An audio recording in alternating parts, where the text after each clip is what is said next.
उज्जैन के तराना में भड़की हिंसा में पुलिस की कार्रवाई। अब तक 18 उपद्रवी गिरफ्तार, 11 को हिरासत में लिया गया। उपद्रवियों ने हिंदू मोहल्ले में एक दुकान और बस में आग लगा दी। आगजनी की घटना के बाद दो समुदायों के बीच जमकर हुआ पथराव। उपद्रवियों ने एक 3 मंजिला मकान पर किया पथराव। दंगाइयों का सामना करने के लिए महिलाएं लाठी डंडे लेकर घर से बाहर निकली।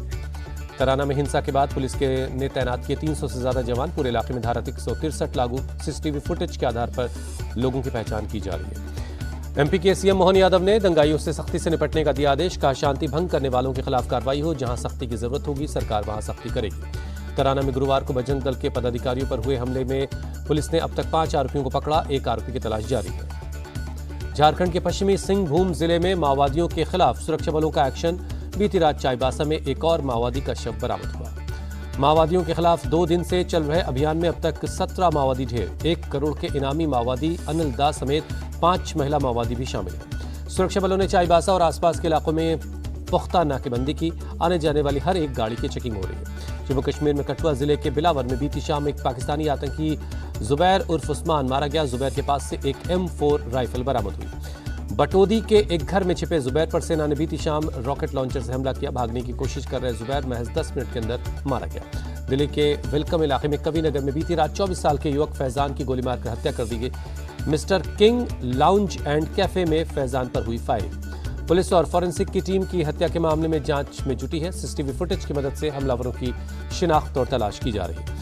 केंद्रीय कपड़ा मंत्री गिरिराज सिंह ने राहुल गांधी पर झूठा होने का आरोप लगाया। कहा, भारत के कपड़ा उद्योग का नहीं बल्कि राहुल गांधी के दिमाग का शटडाउन हुआ है। गिरिराज सिंह ने अमेरिकी टैरिफ का कपड़ा उद्योग पर असर से किया इनकार। आंकड़ों के साथ राहुल गांधी को चुनौती दी। कहा, या तो हमारे आंकड़े गलत साबित करें या माफी मांगे। गिरिराज सिंह का दावा, मोदी सरकार ने सिर्फ टेक्सटाइल्स में 4 से 5 करोड़ लोगों को रोजगार दिया, 40 देशों में निर्यात के रास्ते खोले।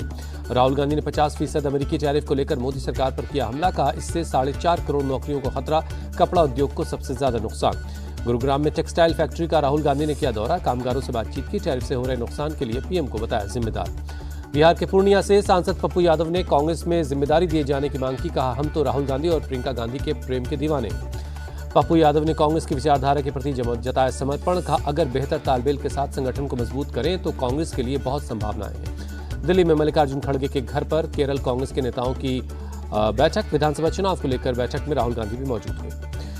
मुंबई में बाल ठाकरे की 100वीं जयंती के मौके पर राज ठाकरे ने कहा, आज के राजनीतिक हालात भयानक हैं, सब गुलामों का बाजार है।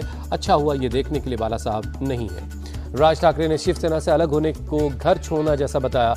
कहा, बाला साहब ने हिंदू को राजनीतिक शक्ति बनाया, आज हिंदुत्व का बाजार बना दिया गया है। राज ठाकरे ने मराठी मानुष के प्रति प्रेम को बताया दृढ़।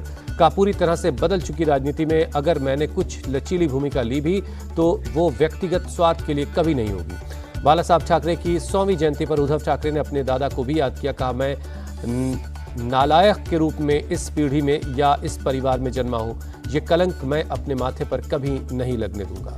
उद्धव ठाकरे ने कहा, अगर मुंबई के टुकड़े मेरी आंखों के सामने ये व्यापारी कर रहे हो तो क्या मैं अपनी पूंछ दबाकर बैठूंगा। बाला साहब ठाकरे की जन्म शताब्दी वर्ष की शुरुआत पर संजय राउत का बीजेपी पर हमला। कहा, बाला साहब की छत्रछाया में पली बड़ी पार्टी ने उन्हीं के शिवसेना को तोड़ दिया। संजय राउत बोले, बीजेपी सिर्फ राजनीति के लिए बाला साहब की तस्वीर का इस्तेमाल करती है, पैसों के दम पर चुनाव जीतना बाला साहब की विचारधारा नहीं थी। महाराष्ट्र के मंत्री छगन भुजबल को बड़ी राहत, सदन निर्माण में मनी लॉन्ड्रिंग के आरोपों से बरी हुए। मिशन साउथ पर पीएम मोदी, तमिलनाडु की स्टालिन सरकार पर बड़ा हमला। कहा, डीएमके सरकार जाने का काउंटडाउन शुरू हुआ, इस बार भ्रष्ट सरकार की विदाई तय है। प्रधानमंत्री बोले, डीएमके सरकार को लोग सीएमसी सरकार कह रही है। सीएमसी मतलब क्राइम, माफिया और करप्शन। डीएमके ने वादे तो बहुत किए लेकिन काम जीरो रहा। मोदी बोले, तमिलनाडु अब बदलाव के लिए तैयार है, हमें तमिलनाडु को डीएमके की जंजीरों से आजाद करना होगा। प्रधानमंत्री का डीएमके पर वंशवाद का आरोप। कहा, तमिलनाडु सरकार सिर्फ एक परिवार की जी हजूरी में लगी है, बच्चा बच्चा जानता है भ्रष्टाचार की कमाई किसके जेब में जा रही है। पीएम मोदी ने केरल में तिरुवनंतपुरम में 3 अमृत भारत समेत 4 ट्रेनों को हरी झंडी दिखाई। स्वनिधि क्रेडिट कार्ड समेत कई और परियोजनाओं की सौगात दी। पीएम बोले, हमने गरीब उत्थान पर काम किया, पहले सिर्फ अमीरों के पास ही क्रेडिट कार्ड होते थे, अब फुटपाथ विक्रेता के पास भी स्वनिधि क्रेडिट कार्ड है। प्रधानमंत्री का लेफ्ट पर हमला। कहा, एलडीएफ यूडीएफ दोनों ने केरल को तबाह किया, इन दोनों पार्टियों ने केरल को करप्शन और कुशासन की राजनीति में झोंका। प्रधानमंत्री बोले, तिरुवनंतपुरम में बीजेपी का मेयर बनने से केरल में बीजेपी सरकार की नींव पड़ी, इस बार केरल में परिवर्तन होकर रहेगा। तिरुवनंतपुरम में प्रधानमंत्री मोदी का रोड शो, सड़क के दोनों तरफ कार्यकर्ताओं की भारी भीड़ उमड़ी। पीएम ने हाथ हिलाकर अभिवादन किया। कर्नाटक के बेल्लारी में बीजेपी विधायक जनार्दन रेड्डी के मॉडल हाउस में लगी आग। फायर ब्रिगेड ने आग पर काबू पाया। किसी के हताहत होने की खबर नहीं है। जनार्दन रेड्डी के परिवार वालों ने आगजनी के पीछे साजिश की बताई आशंका। कहा कुछ लड़कों को डीजल केन के साथ देखा गया। पुलिस केस दर्ज कर अब आग की कारणों की जांच में लगी है। विधानसभा सत्र में हिस्सा लेने बेंगलुरु में मौजूद जनार्दन रेड्डी जल्द ही जाएंगे बेल्लारी। जनार्दन रेड्डी के मॉडल हाउस में आगजनी के बाद सड़कों पर उतरे बीजेपी के कार्यकर्ता बेल्लारी में विरोध प्रदर्शन कर आरोपियों की गिरफ्तारी की मांग की। गणतंत्र दिवस से पहले यूपी में बढ़ाई गई सुरक्षा। राज्य के सभी 75 जिलों में मॉक ड्रिल और ब्लैकआउट का रिहर्सल। सीएम योगी आदित्यनाथ ने लखनऊ पुलिस लाइन से किया मॉक ड्रिल का जायजा। कहा हमारी शांति से संकट तक की तैयारी है। गणतंत्र दिवस को लेकर रामनगरी अयोध्या में भी सुरक्षा का मॉक ड्रिल ब्लैकआउट की रिहर्सल हुई। गणतंत्र दिवस के मद्देनजर सुरक्षा अलर्ट। बॉर्डर इलाकों में ड्रोन गतिविधियों पर नजर रखने के निर्देश। ड्रोन के जरिए हथियार और विस्फोटक भेजे जाने की आशंका है। पंजाब, जम्मू कश्मीर, राजस्थान के बॉर्डर पर ड्रोन हमले का अलर्ट। ड्रोन के साथ साथ पैराग्लाइडर और हैंग ग्लाइडर का भी इस्तेमाल कर सकते हैं आतंकी। लखनऊ के मेदांता अस्पताल पहुंचे सीएम योगी आदित्यनाथ। राम जन्मभूमि ट्रस्ट के अध्यक्ष नृत्य गोपाल दास का हालचाल लिया। जल्द स्वस्थ होने की कामना की। अस्पताल के आईसीयू में भर्ती हैं महंत नृत्य गोपाल दास। सीएम योगी ने बेहतर इलाज का इंतजाम करवाया। अयोध्या पहुंचा रक्षा मंत्रालय का संसदीय डेलीगेशन। रामलला के मंदिर में विधि विधान से पूजा की। दिल्ली के कालिंदी कुंज इलाके में लापता 3 साल की बच्चे का शव नाले से मिला। परिवार ने लगाया हत्या का आरोप। शव को पोस्टमार्टम के लिए भेज दिया गया। पुलिस मामले की जांच कर रही है। महाराष्ट्र के जालना में बाइक सवार बदमाशों ने एक युवक की गोली मारी। गंभीर हालत में अस्पताल में भर्ती है। खबर मिलते ही मौके पर पहुंची पुलिस। हमलावरों की तलाश की जा रही है। राजस्थान के उदयपुर में एक गेमिंग जोन में लगी आग। हादसे में किस तरह की जन हानि की खबर नहीं है। आग की वजह से बड़े पैमाने पर नुकसान हुआ है। दमकल की टीम ने कड़ी मशक्कत के बाद आग बुझा ली है। आग लगने की वजह फिलहाल जानकारी नहीं है। पुलिस की टीम मामले की जांच में लगी है। नोएडा में कार में लगी आग से मचा हड़कंप। वक्त रहते कार सवार बाहर निकलने में कामयाब रहा। दमकल की टीम ने आग पर काबू पा लिया। हादसे की जांच की जा रही है। यूपी के मऊ में मिर्जा हादीपुरा में आजमी अस्पताल से डायलिसिस मशीन की चोरी।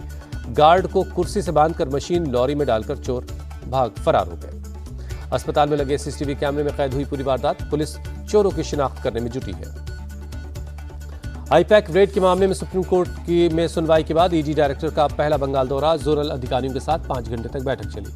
गोवा अग्निकांड के मामले में ईडी की छापेमारी। आरोपी लूथरा ब्रदर्स और उनके सहयोगियों के ठिकानों पर रेड। दिल्ली में 5 और गोवा में 3 जगहों पर कार्रवाई हुई। पटना में नाबालिग छात्रा पर पेट्रोल छिड़ककर जिंदा जलाया। 6 दिन बाद अस्पताल में हुई मौत। वार्ड काउंसलर और आरजेडी नेता के बेटे पर आरोप। पुलिस आरोपी की तलाश में लगी है। अमरोहा में मेला बना जंग का अखाड़ा। मामूली विवाद पर महिलाओं और पुरुषों के बीच जमकर मारपीट हुई। सहारनपुर में चोरी की सनसनीखेज वारदात। छत की ग्रिल काटकर वारदात को अंजाम दिया। 5 सदस्यों की कमेटी मामले की जांच कर रही है। गोरखपुर में बर्थडे पार्टी के दौरान महिला ने अस्पताल पर पिस्टल तानी। महिला समेत 2 लोग गिरफ्तार। पूछताछ में चोरी समेत कई मुकदमों का खुलासा हुआ। कफ सिरफ कांड के आरोपियों भोला जायसवाल और शुभम जायसवाल की खिलाफ बड़ी कार्रवाई। सोनभद्र एसआईटी ने दोनों की कुल 28 करोड़ की संपत्ति सीज की। आगरा के ताजगंज वार्ड में अतिक्रमण के खिलाफ कार्रवाई। अवैध प्लॉटिंग कर बनाई जा रही 2 कॉलोनीज पर बुलडोजर चला।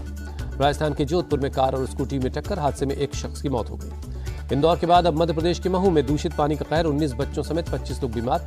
कई लोगों को पीलिया और टाइफाइड हो गया है। अधिकारियों ने प्रभावित इलाकों का दौरा कर पानी के सैंपल लिए। स्वास्थ्य विभाग की टीम भी घर घर जाकर सर्वे कर रही है। कश्मीर, उत्तराखंड और हिमाचल में बर्फबारी से उत्तर भारत में बदला मौसम का मिजाज। दिल्ली एनसीआर में गिरा तापमान। लगातार दूसरे दिन बारिश का अलर्ट है। दिल्ली के कई इलाकों में देर रात छाया घना कोहरा। विजिबिलिटी कम होने से यातायात पर पड़ा असर। हिमाचल प्रदेश के चंबा में भारी बर्फबारी से मौसम हुआ सुहाना। पहाड़ों, सड़कों और हर तरफ बर्फ ही बर्फ दिखाई दे रही है। जम्मू कश्मीर के अनंतनाग में हुई ताजा बर्फबारी। बर्फ की सफेद चादर में लिपटा है पूरा इलाका। बर्फबारी के बीच मस्ती करते नजर आए लोग। देश के अलग अलग हिस्सों से पहुंच रहे हैं बड़ी संख्या में सैलानी। जम्मू कश्मीर के पुंछ में हुई भारी बर्फबारी। बर्फ से पटा नजर आया पूरा इलाका। गाड़ियों और घरों पर जमी बर्फ की मोटी परत। तापमान में भी गिरावट आ गई है। जम्मू कश्मीर के भदरवा में बर्फबारी से जनजीवन बेहाल है। कई इलाकों में रास्ते बंद हैं। प्रशासन ने सड़कों से बर्फ हटाने का चलाया अभियान। बंद रास्तों को खोल दिया गया है। जम्मू कश्मीर में भीषण बर्फबारी में जीवन रक्षक बनी सेना। मिनी बुलडोजर से मरीजों का रेस्क्यू किया गया। रायपुर T20 में भारत ने सूर्य कुमार यादव और ईशान किशन की ताबड़तोड़ बल्लेबाजी के बदौलत न्यूजीलैंड को 7 विकेट से हराया। 5 मैचों की सीरीज में टीम इंडिया 2-0 से आगे है।